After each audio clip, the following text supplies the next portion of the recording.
Okay. So now we are going to start with sharing of the screen. Yes, I hope all of you can see it.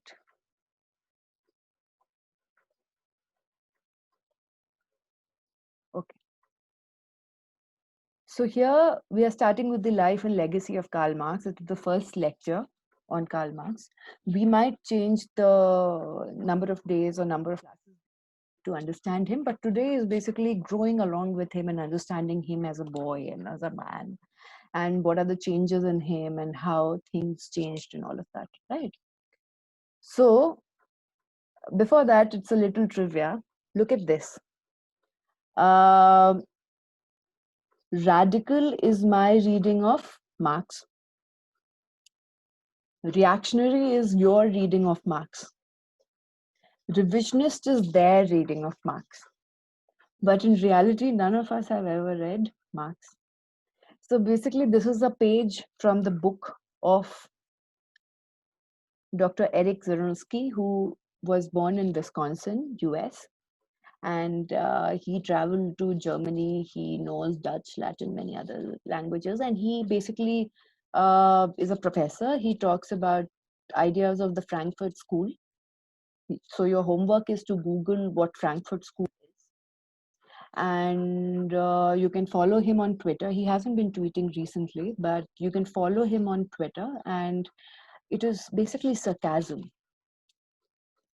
And he often, gives the sarcastic tweets about capitalism and the critique of it, or about Nietzsche, or about others. And it's very interesting to watch it, and you'll just have a good laugh. So, and he's very, very famous now. So you can follow him. We are coming to the birth of Marx now. So where was he born? He was born in the Kingdom of Prussia. Now that little town, which you can see, it is called as Trier. I don't know the actual pronunciation of it. My Indian way of pronouncing it is as Trier. So he was born in Trier, which is in Germany, in eastern part of Germany. And Karl's birthday is on 5th of May, 1818. So he must be what, 202 years old this year. Understand that Hegel will die in 1831. So when Hegel will die, Marx will be 13 years old. Do the calculation. And when Ricardo will die in 1823, Marx will be 5 years old. And he was born in Prussia, in a small town of Trier. We come down, we see, as I have always taught you, that every time you understand about where the particular philosopher was born, you should go to Google Maps and figure out where that geographic location is. So you can see that here is Trier, which is in the boundary of Belgium, Luxembourg, and France. Right. So you understand that how this entire, what do you say? There's this confluence of different European countries with Trier. Right. Now we are coming down. Okay. So his father, so Karl Marx was a Jew. Eventually he will go ahead and say the very famous dialogue that religion is the opium of the masses. But he was born in Judaism. Both his parents had this line of being rabbis. Now, what are rabbis? Rabbis are basically in India, as you have say, pandit, right? So they are basically the religious heads or the priest or whatever in Judaism. So both their family, so mother also and father's side also, both the sides came from the family of rabbi. And Karl Marx will go ahead and say that religion is the opium of the masses. Right? So, but then what happened was his father was the first son of that particular paternal generation who said that I'm not going to be a rabbi, I want to be a lawyer. Now, there were laws in Prussia that any Jew cannot hold a public office. So you can't get into state services, you can't be in law, you can't be in all of that. That's why you'll see that a lot of Jews are businessmen, because they were not allowed to be in this kind of public official positions. So what's that? So what he said, Heinrich, who was his father, his real name was Hirschtel. That was in Yiddish. He changed it to Heinrich, and he decided that, okay, I will become a Protestant Christian. So he converted from Judaism to Protestant Christianity because he wanted to be a lawyer and he wanted to be a public official, right? He was also, along with being a lawyer, he also had these vineyards where wine is made. So Moselle wine is a very famous kind of wine. So he had this, you can see the picture of it. He controlled vineyards like this. So very rich. What I'm trying to make it clear to you is that the father of Karl Marx was very rich. So he came from a rich, affluent family. Now, he was a member, his father was also a member of Casino Club. Now, Casino Club is not pubbing and clubbing. Casino Club was a secret society which was of, the followers of French Enlightenment. And they were, French Enlightenment had taken place in 1789, the revolution had taken place. This secret society was studying about Immanuel Kant, about Voltaire, about David Hume, and all of that. And Karl Marx's father was very enamored by the idea. So he was a part of this secret society, a casino club. And he homeschooled Karl for a very long time. So you can understand that he gave this idea of enlightenment to Karl Marx. His mother, Henriette, again came from a very rich family. So you have the Philips Electronic Company in Netherlands. Philips, you must have seen the tape recorder, many other Philips electronic gadget. So her cousin's family will go ahead and own it. So this is one very interesting thing about the family. So what do you understand from this basic idea? That he came from a very rich and affluent family. They had converted into Protestant Christianity. His father was a lawyer. He also owned so much of vineyard. So very rich, very elite. Okay. And there were 7 8 kids. I'm forgetting exactly how many brothers and sisters he had. And his mother also was coming from a very high class affluent family. So his father himself was rebellious to a certain degree, if you can, he had to be a rabbi, and he was like, no, I'm not going to be, I'll be a lawyer, which is just the opposite of being a rabbi. But okay. In 1824, Karl Marx was also then baptized into Protestant Christianity. And all this while, his father homeschooled him. So the culture of homeschooling is again like, an alternative to the factory model of education, which also started from Prussia, right? So he was homeschooled, taught at home by his father. In 1830, he entered the Trier High School. Trier High School, there's a Trier High School in US also now, but don't confuse. This is in Germany. And he became a student of that school, and the principal was his friend's father. Now, principal had this very interesting behavior, and his father's friends, all of them were very anti-Prussian monarchy, and they're rebellious, and they wanted revolution and revolutionaries and all of that. So the principal, what he used to do is that he used to imagine, like, you are in 9th and 10th grade, and your principal is appointing teachers who are very leftist, and teaching you that no, you should speak against the monarchy, you should speak against this, you should speak against the kingdom.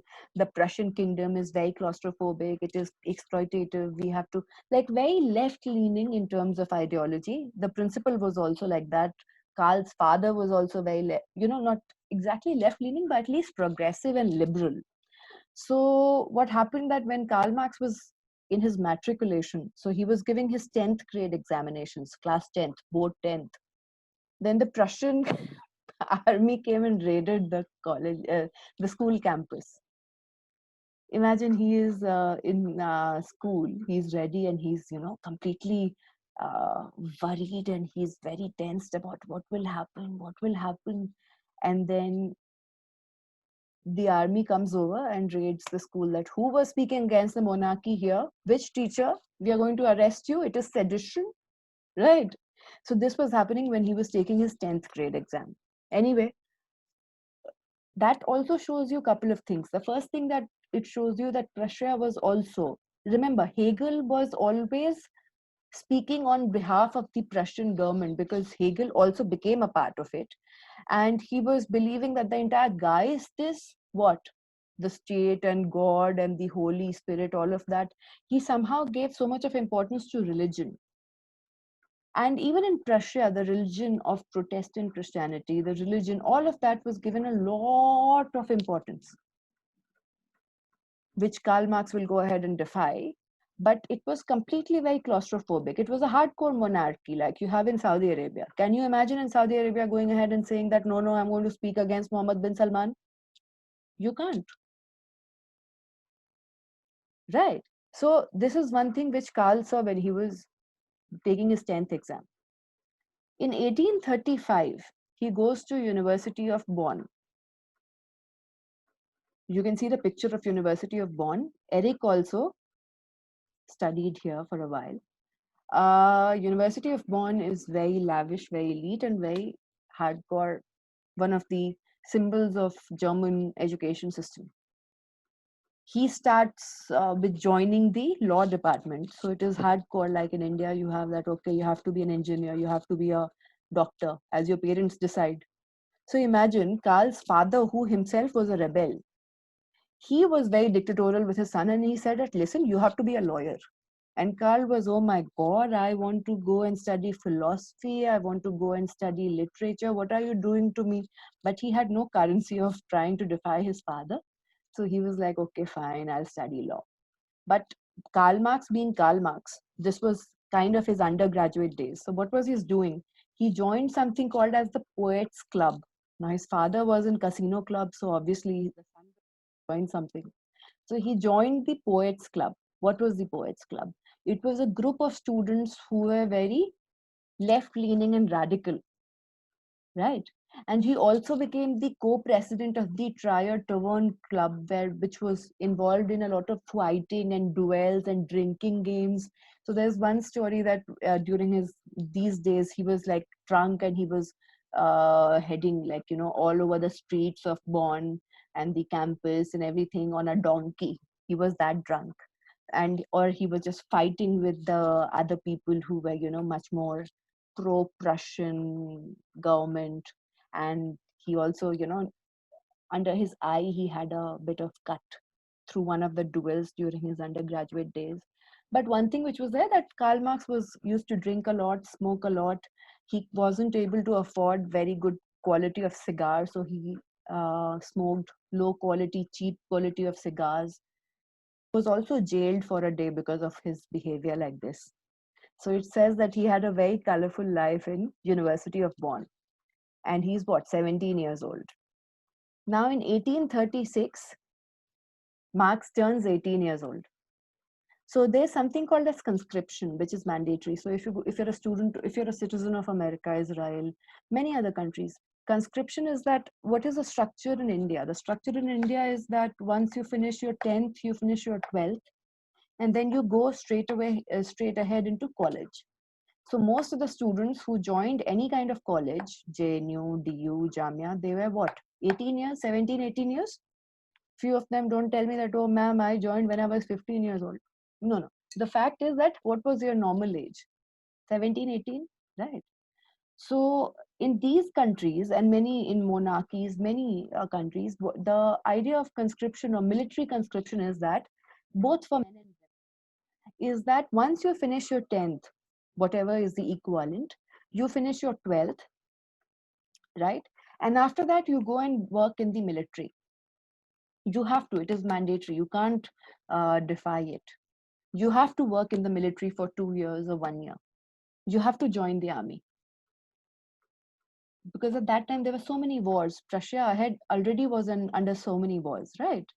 So, and remember that they defeated Napoleon by mistake, like by stroke of luck, right? So the point here is that he turned 18, and now he had to go ahead and join the military, and he didn't want to. So his father gave him this suggestion, and the suggestion is like this, that if you can, arrange to be given good certificates by a competent and well-known physicians there, and you can do it with good conscience. Look at how, like devil's advocate, but to be consistent with your conscience, do not smoke too much. So indirectly, Karl Marx's father himself was giving him the idea that go ahead and smoke, right? Then you'll have the weak chest. And because you'll have the weak chest, you will not be given this compulsory conscription, right? So how smart. But then he's also warning him that, listen, don't smoke so much. I have said this, but don't smoke so much, right?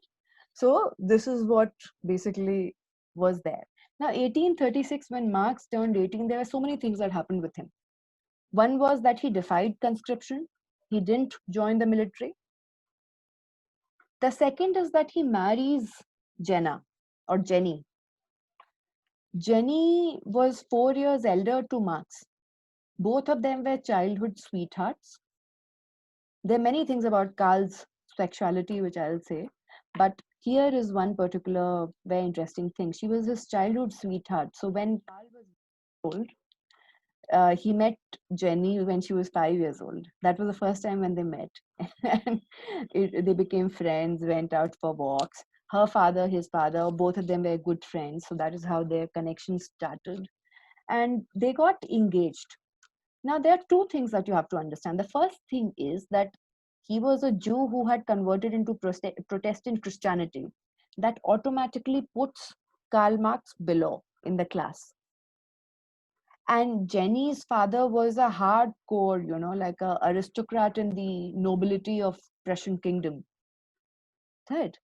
So it was a marriage which was like worse than interreligion or intercaste marriage in Indian context. So that's why very controversial. Also, she had to marry another aristocrat. He was chosen, everything was set, and they were, ready to marry or whatever. And she was like, no, I love Karl Marx. She defied her parents' and family's wishes, which shows that she was also a very critical thinker. She was just not a housewife or whatever. She was also very critical. She had her own personality. She was there throughout the struggle of Karl Marx's life. If Jenny wouldn't have been there, Karl Marx wouldn't have been half the man what he eventually turned out to be. She helped in everything, distributing posters, the billboards, passing information, making sure that in her house there is place for refugees. They will have 7 kids. They will have 7 kids. Out of them, only 3, 4 will survive. We'll come to that. But it is considered to be a very, very strong, character of Jenny, which was there in Karl Marx's life, that eventually helped him to become who he was. So don't take her as a very victimized, exploited lady of that time who, out of uh, the constraints of socio-economic conditions, marry Karl Marx. It was her choice. She loved him. She was 4 years elder. She married him. As simple as that. This man whom you're seeing in the right side is Karl Marx. When he was of, young age, when he was in his early 20s, that's how he looked. But they will marry after 7 years of courting. So they got engaged secretly in 1836. But they'll marry after 7 years. Right? So what I'm trying to say is that the marriage didn't happen immediately. It happened after 7 years. They were engaged secretly for 7 years. And they married finally on 19th of June, 1843. So in the coming 5 days, after 5 days, Karl Marx and Jenny would have married. Now, the third thing that happened in 1836, now you're not going for military conscription, you also got engaged, right? What else will you do about your future? You have to be Karl Marx, you have to be a doctor. What are you going to do about your future? So what he decides that, okay, now he becomes very serious that now I need to do something if I'm not going to the conscription, all of that. So he joins the University of Berlin. Remember, the same University of Berlin where Hegel taught.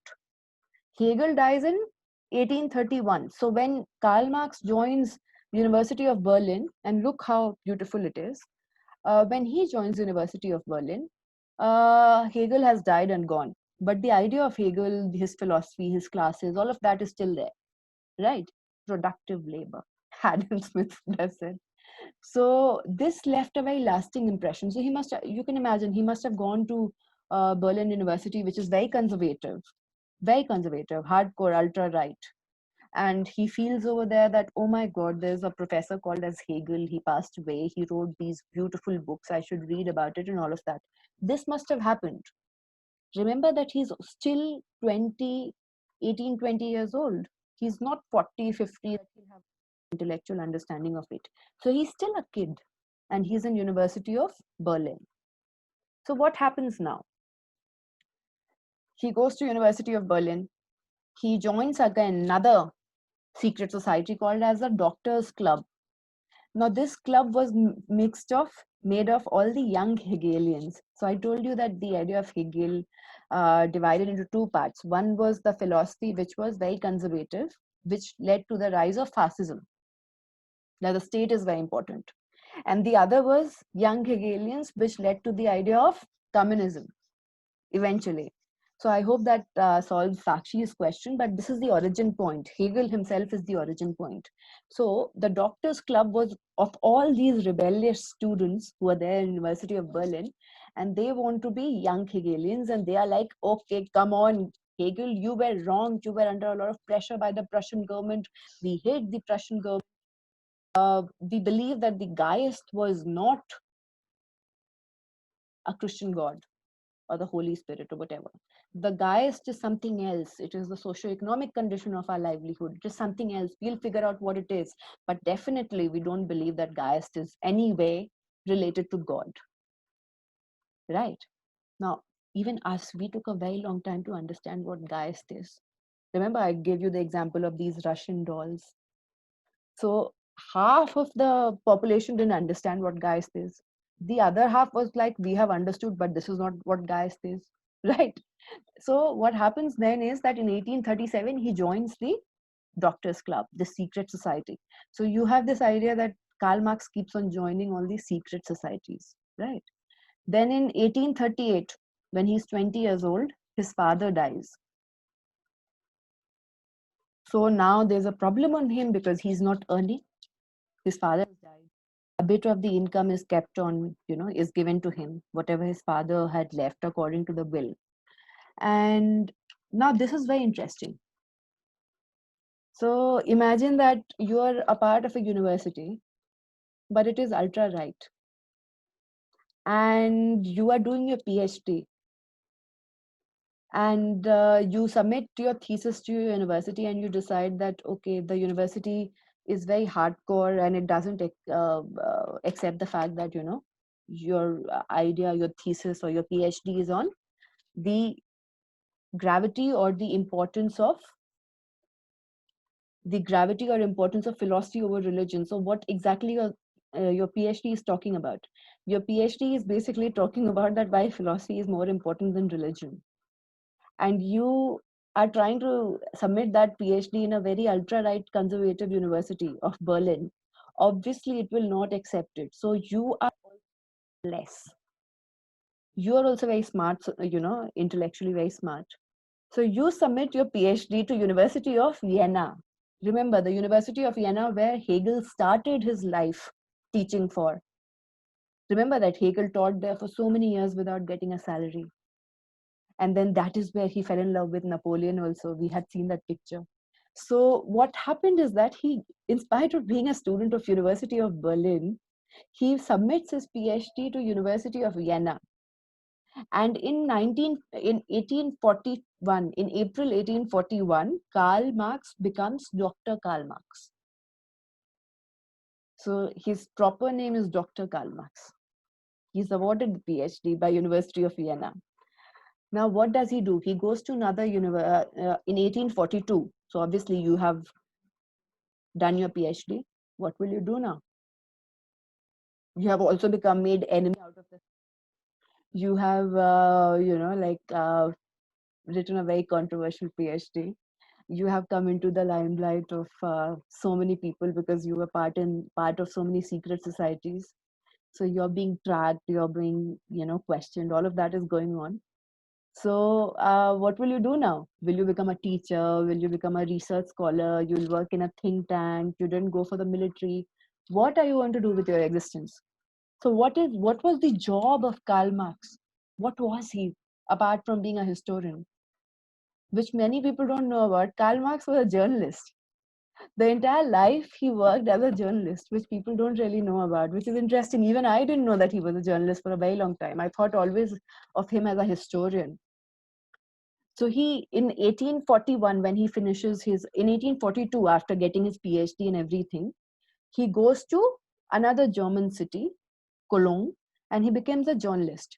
And he starts writing for this newspaper called Rhineland News. He's working over there. But then obviously that is a leftist newspaper that will be anti-Prussia, that will be anti the Prussian king. So the newspaper is getting a lot of negative flack by the pro-Prussia supporters.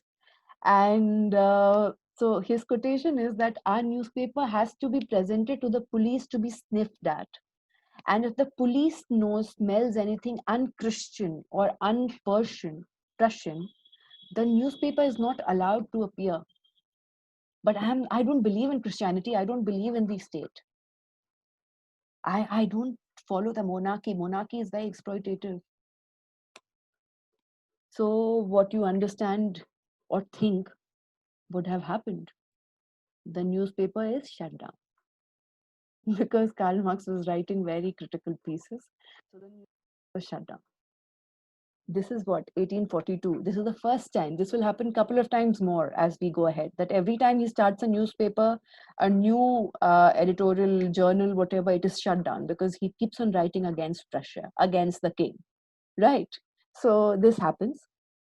The newspaper is shut down. So what does he do now? So from 1843 to 1845, he decides to go to Paris. So we understood that how the borders are and everything. So it's very easy. It's very porous. So he goes to Paris, and there are you can see two examples. One, he became the co-editor of a radical leftist Parisian newspaper, which the English name is German-French Annals. I don't know how to pronounce the French name. The other one is this newsletter that you can see. The English name of it is Forward. And he's working for both of them. So he's working for both of them. Now, the second one is very interesting because this is a newsletter of League of Just. Remember this term, League of Just? Why? Because it is going to come again. And it was a secret society again. So again, he goes and starts writing newsletter and editor of a secret society's newsletter, which was the secret society's name was League of Just. What was League of Just? It was an underground secret society which was made of young Hegelians who were critical of the Prussian monarchy, about Christianity, about, how Hegel's idea were wrongly interpreted and all of that. So he becomes the editor of that also. So you understand how he's like, he bel mujhe maar. What was that? That was the thing. He's working in both the entire ideas. It is that, and he's not even in his own country. He's in Paris. So imagine that you're in a different country, and there also you are defying the laws there. And you're writing in the secret societies, and you're a journalist. So rebellious. Very good. So then what happens is that on 28th of August, 1844,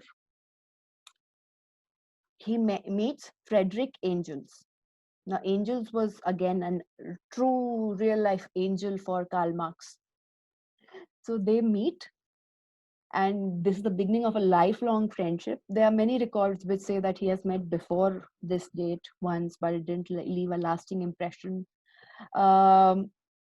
We will discuss a bit about Engels in the next class. Here in this one, we're just talking about Marx, right? But you cannot trivialize Engels. Now, this guy had written a book in 1844 about the condition of the working class in England. So this was also German. He was also born in Prussia. But his father was a factory owner. He came from a very bourgeois family. And he had cotton factory mills in Manchester, UK, and also in Prussia. So he was basically another German, and they both met. And they became very good friends. So Engels must have met Marx and would have shown him the book that, look, this is what I wrote, right? I'm so intellectual. I've written this book. What is the name of my book? The name of my book is Condition of the Working Class in England. So the same year in which the book was published, Engels goes ahead and meets Marx, right? So if many of you think that Communist Manifesto was the first book that they both came together and wrote, then you're wrong. They have written many books together, right? In 1845, so just 1 year after meeting each other, they wrote a book called The Holy Family. So it is not the Holy Family Hospital in Delhi. Holy Family is basically a satire. The full name of this book is The Holy Family, the critique of the critical critique.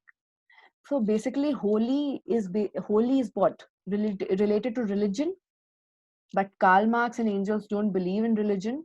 And family here refers to the young Hegelians who were, according to Karl Marx and Engels, they were diverting from the idea of what young Hegelians stood for. So it was like a satire that you guys are turning very holy, right? When you actually should not believe in God and all of that. And during this time, when he's in Paris, when he's writing this book and reading and all of that, he starts reading a lot about Adam Smith, Ricardo, and James Mill. But anyway, as I told you that he's working in secret societies and he's a newsletter editor and all of that. So the French kingdom gets to know about it and he's expelled. So he has to leave Paris. Now, there is one particular idea which is not talked about, is about why angels. Like, I understand why Karl Marx eventually became hardcore left leaning and why he, was very critical of capitalistic mode of production. I understand all of that. Okay. But I don't understand that why angels, out of everyone, why angels, he was a factory owner. So if he talks about capitalism, he's talking about his own salary, about his own identity. He wants the laborers to go ahead and revolt against him. So what was the reason? What is the reason? That what motivated angels to actually become anti-capitalistic in nature? So here's something which many people don't know about, and it took me very rigorous research to go to the very depth of the story. But here's a very interesting. The first thing is that the Industrial Revolution took place in UK. What started happening? You had more factories, you had more tools, you had more machines. Labor was being replaced by factories, machines, tools, and all of that. Right? We are clear on that. Can you imagine in Manchester, where Frederick Angel's factory was? The average age of a British was 28 years because of this Industrial Revolution. The kind of livelihood in which they were living, the standard of living, all of that went down. It was very poor conditions for the labor class. That was one thing, which was the negative of Industrial Revolution. The second was that the cotton manufacturing company that Angels basically had in Manchester, it was not completely owned by his family. He had a partner, Erman. Now, Erman was very dictatorial. Erman was very dictatorial. He did not like any kind of independence or the size of Angels. Obviously, because you are there in Germany, you will come here to Manchester and start telling me how to manage my company, even though you are also a managing partner. So there was this altercation between Erman and Angels, which was always there. And the third thing, which you will get to know after a lot of research, is that Angels had a very interesting love life. So it is said that Angels, when he went to Manchester, he fell in love with an Irish factory worker lady called as Mary Burns. And there are a lot of different theories of who she is and what she was. There's no photo of it. But it was basically presumed or assumed that Angel's love life, like Mary Burns, in the either she was a factory worker or she was in the business of selling oranges. Now here selling oranges means prostitution. Oh, So what happened was basically, so they were in a relationship, they lived in, live in and all of that, which was very controversial for that time and age. But what suddenly then happened was that it was also one of the reasons why there was a fight between um Marx and angels. She also became the reason of that, because once what happened that angels took Mary and they went to Paris or wherever, the recent place where Marx was thrown away from. I would request someone has to mute their mic. I can hear someone has to please check if you have muted your mic. So what has happened is that he takes his wife, like not wife, his partner, Mary Burns, and he goes to Karl Marx, his home, and Jenny is there, and they both meet. And Jenny doesn't like Mary. Jenny finds Mary very arrogant or classless or whatever, right? Irrespective of how empowered Jenny is. So there's this issue. And because Karl Marx always was dependent for money or financial aid from angels, so instead of congratulating or instead of understanding or having empathy with Mary or whatever, they asked money from angels. So angels and Mary, they felt very offended that what is this? You're not respecting us, and you're because what Marx believed, that this was a very weird kind of relationship where you are the bourgeois and the proletariat is your partner, right? It is not of the same class. It is very, this is something which we are going to write against of, and you're practicing it in your personal life. So how can you write against it with me? But eventually, because this was a woman oriented, the women had caused this rift between two very good friends. So eventually they forgot about it, and they became friends again. But Mary again later passed away because of some heart attack or whatever. Mary passes away. Mary had a little sister. Mary had a little lamb. So Mary had a little sister called Lizzie. So Lizzie basically then started staying with angels. Now Lizzie started staying with angels, and they stayed together for 5-10 years, whatever. And then Lizzie was detected with some life-threatening disease. So one day before, like she knows that she's going to die, and that is when she requests angels that marry me. So one day before Lizzie, the younger sister, dies, she marries Frederick Angels. So it's a very interesting, as you can say, a story, and it is very hardly much, not very much known, but this is what the story was. So there's a lot of trivial information that they were related to each other, whatever, Marx and angels, in terms of sexuality, which is wrong, because angels had a different kind of his own personal life, which was very tumultuous. So this is what the story is. Now we come to 1845 to 1848. So now he has been thrown out of Paris. So he goes to Belgium.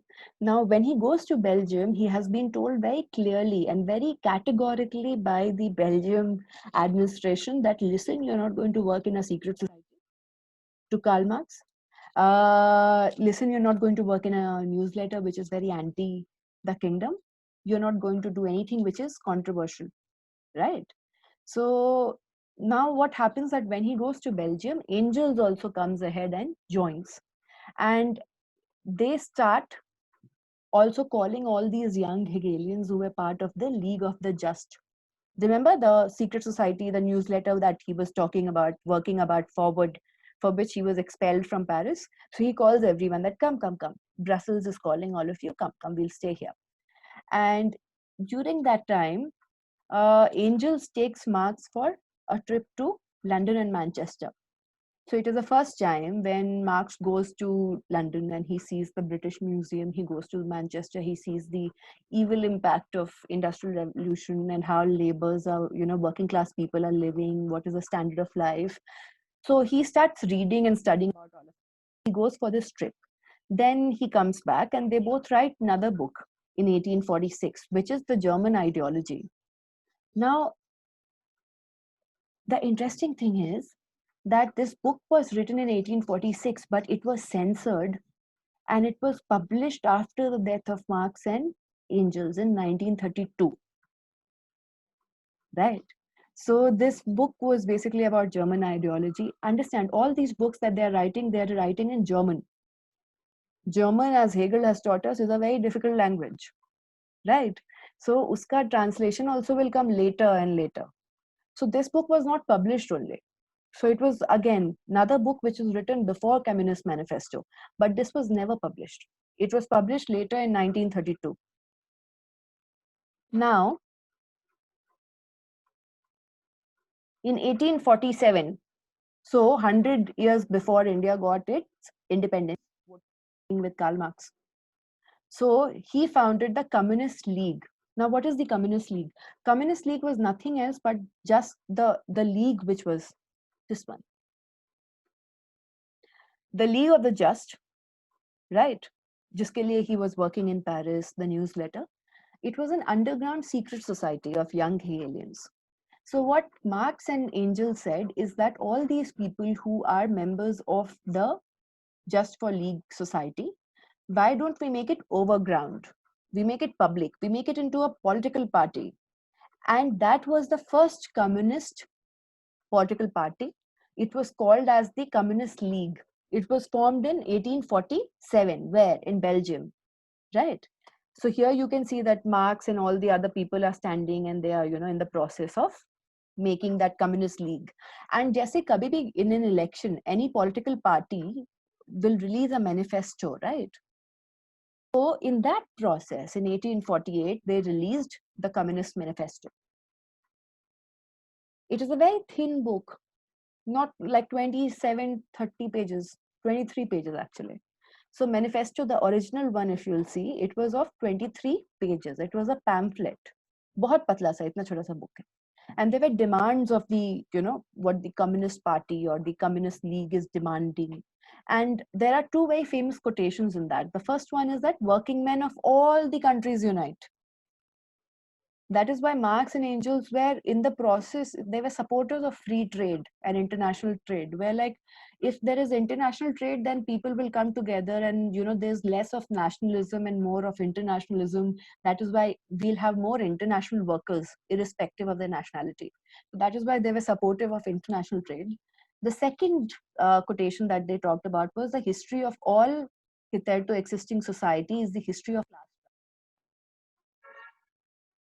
That is another very, like talking about class struggle in every identity of human existence. And they became official and they are doing it in Brussels in Belgium. Now, what was happening at that point of time in 1848? A lot of not revolutions, but demonstrations had started.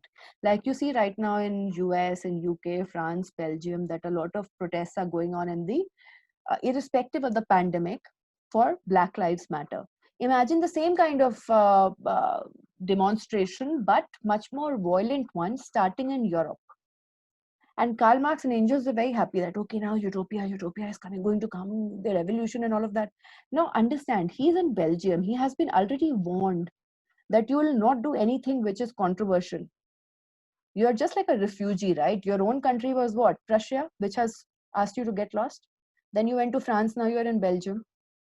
And he's boycotting tax. And there there are evidences that he is funding all these revolutionaries against the Belgian kingdom. So he is picked up and asked to get lost from Belgium also, right? Now imagine there's a thread which is going throughout.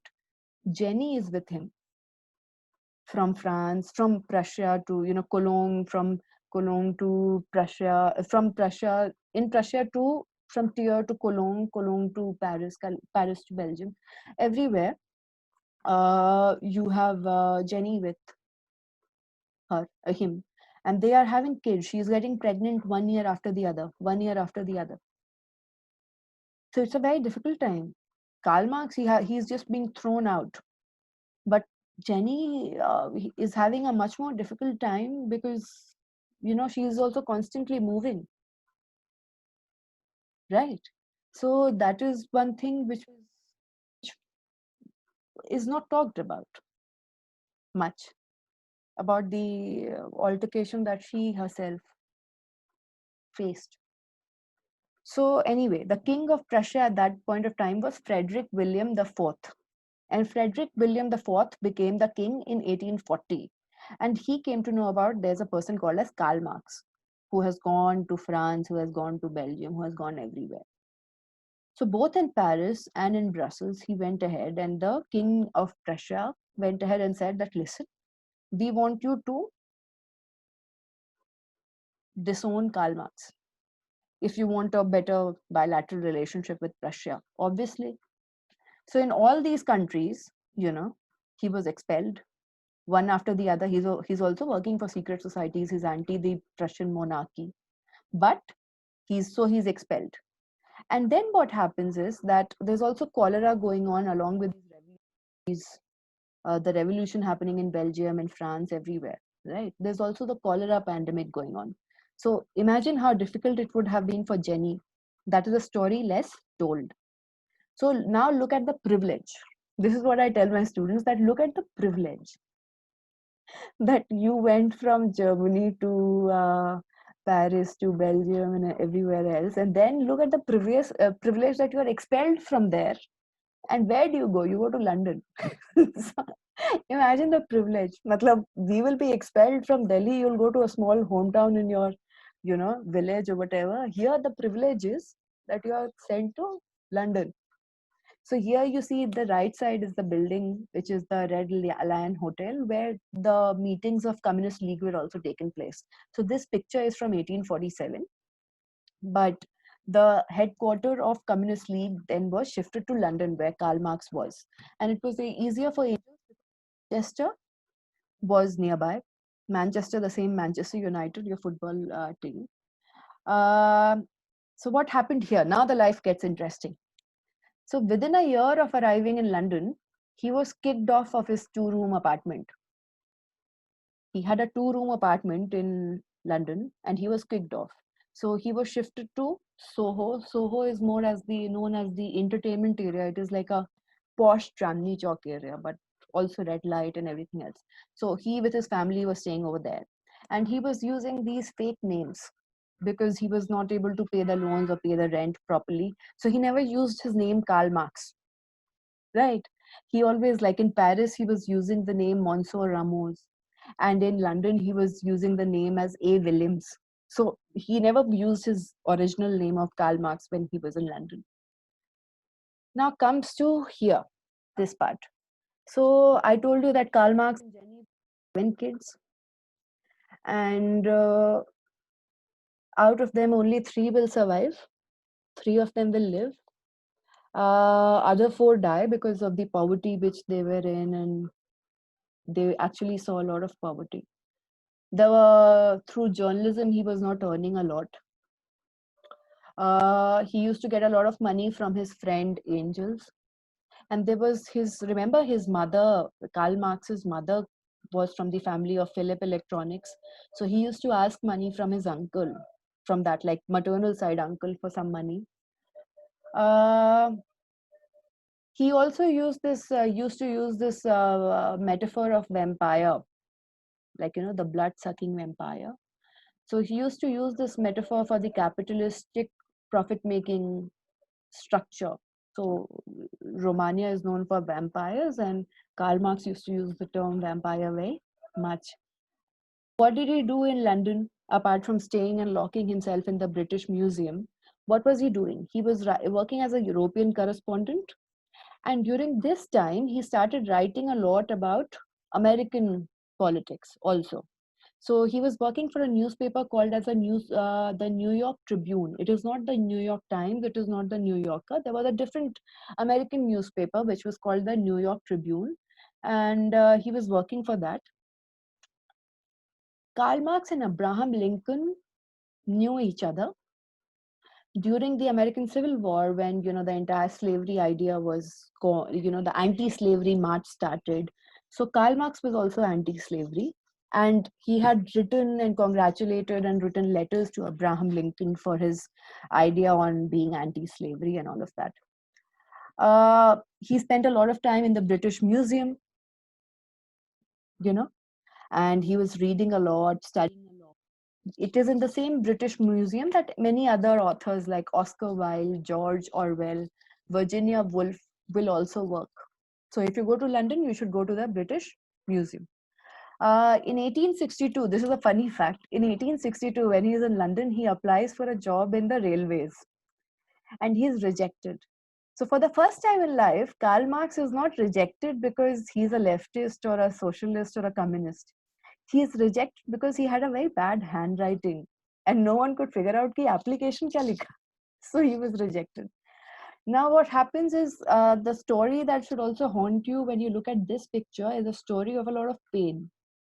Is that when during this time, and what I'm going to say is going to be very uh, difficult to hear, but what happened was this, that during this photo or during this time frame, when they are very poor and they are, you know, being moved from flats to flats, whatever, and they have kids and the kid is dying year after year. So Jenny, because she also came from a rich family, so she goes to Holland to get some money and beg her relatives for some money. And during this time, Karl Marx goes ahead and has sexual relationship with his maid, the housekeeper, and he eventually has an illegitimate child also. So something which was very similar to what Hegel had. The poverty of the impact of poverty on the life of Marx is well known, but one thing which is not well known during this time is also the impact of it on Jenny's life. So what happened that Jenny had a small kid at that point of time, and she was so much into she was so malnourished. The kid was also so malnourished that once when she was breastfeeding, blood came out of her breast while she was feeding the kid. Like it was at that level of, I'm talking about that level of poverty. And you will not know a lot about it. It's very, you know, like disturbing, but this is what happened. And so, nevertheless, when the housekeeper became pregnant, Karl Marx was scared. He was like, "What do I do? What do I do?" So he asked angels that, how do I deal with it? Because if I tell Jenny, then she's definitely going to break away with the institution of marriage we are in. So it was also also friendship, because then Karl Marx was a friend, childhood friend also of Jenny. So then Angel said that he will go ahead and say that this is his kid, but eventually it was known and all of that, but nothing happened. So this is one story of Karl Marx's personal life. So one idea which is there, that the family institution as an idea is not there in most of the communist ideologies, like the idea of family in the way structure of family is, because family often is related with the state. So when you're against the state, you're also against the ideals of family to a certain extent. The second idea of being against the family or having this kind of idea is also because that once you have a woman, so what is the role of a woman who is a Marxist or a communist? Because if she is in a family, then she will, by the very nature of the family, she'll be someone's daughter, wife, mother, right? So one of the ideas of being against the family institution is also to empower women from these cages. But as you can see from the case of Jenny, which people normally don't talk about, uh, she had to pay a very hard price for this kind of communism ideology to come forward, right? So once what happened, that when Jenny was having a conversation with someone, and she often said that my support, I'm paraphrasing, maybe my support to Karl Marx also reveals how I didn't have the capacity to look at the real life. You know, I was not capable enough to look at the real life to make an identity for myself. I went ahead wherever my husband went, whatever, doing whatever he went did. But maybe because I was not strong enough to face the reality of life and to make something of my own identity. That is why I had to sacrifice so much. Anyway, now then comes Das Kapital, written in German. It was written in 3 volumes. So when you'll search about it, you'll figure out that it is a book which was written in 3 volumes. The first volume, the picture of which you see, was written in 1867. It was written when Karl Marx was alive. The next 2 volumes that we'll discuss later, 1885 and 1894, were published by Angels after Karl Marx. So Karl Marx didn't see the publication of the second, third volume. He dies on 14th of, look at this, I had to write 14th March and I have written 14th Marx. Okay. So on 14th of March 1883, Karl Marx dies. He also had this boils and everything and a lot of health considerations because he used to smoke so much, drink so much. Uh, uh, he had these boils and he couldn't even sit. So he said that, yes, I have a proletariat disease and all of that. What does Das capital say? Das in German language is the, and capital is capital. So the capital. This in 3 volumes, he is talking about the capitalistic modes of production. He's not talking about communism. It is about capitalism, and eventually he will give the idea of communism, which is going to give a alternative to this kind of capitalism.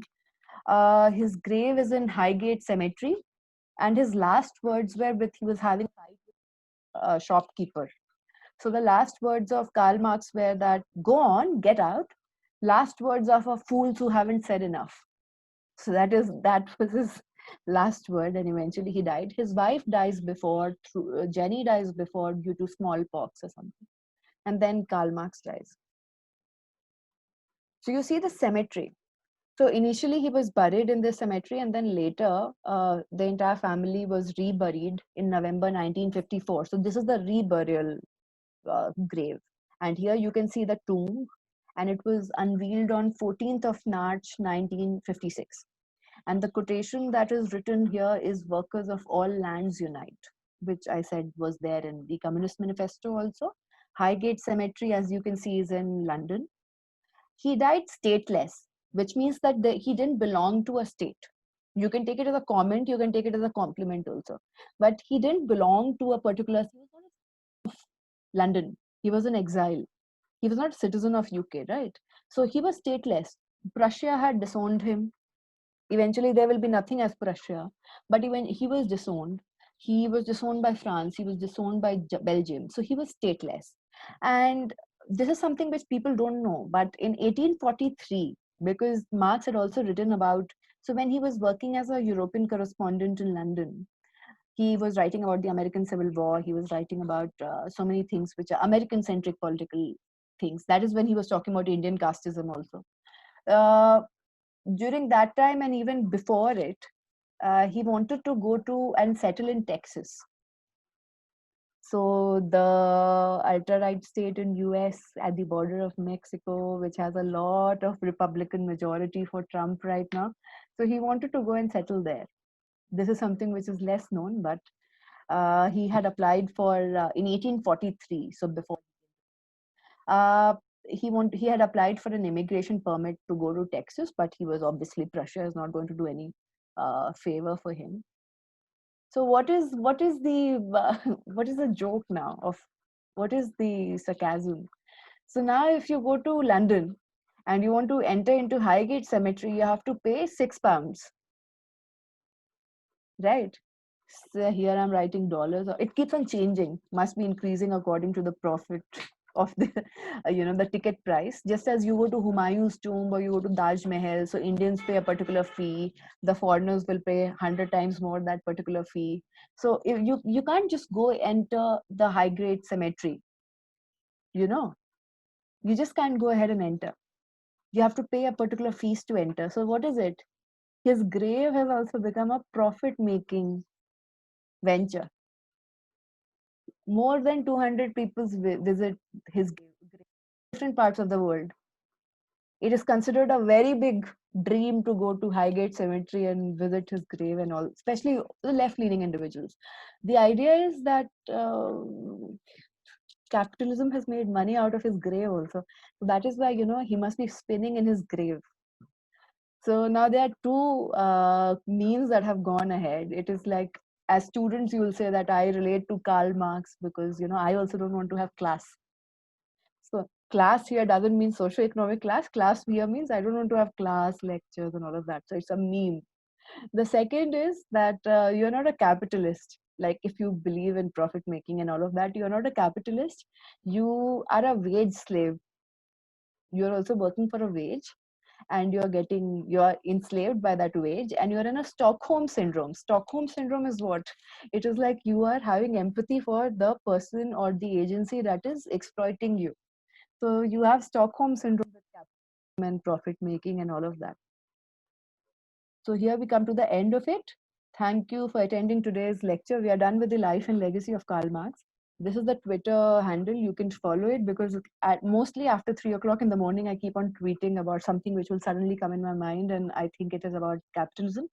Right now, we are discussing about late capitalism. Late capitalism is basically more after the Second World War. What imagination did capitalism take? Why is it so flexible? Right. So simple example of how capitalism is flexible in through pandemic. And I'm not using it as a libel or controversy. I'm just giving you a example of a skill. Uber in India has contractual laborers, which are the drivers. The drivers who are Uber drivers are basically what? They have taken the cars on EMI, on loan, and they are working as Uber drivers, and they get a certain percentage of salary from the money that you give for the drive, and the rest goes to Uber, right? Contractual, which shows that, which I was discussing in the last class also, contractual, which shows that they're not permanent, they can be fired anytime, which shows the very vulnerable and fragile nature of capitalism over there, right? Now,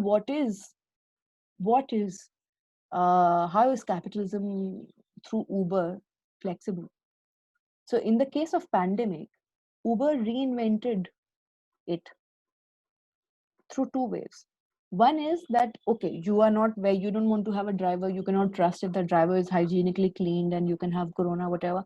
Why don't you go ahead and rent an Uber car by yourself? This is the renting hour rate. That was one flexibility that they showed.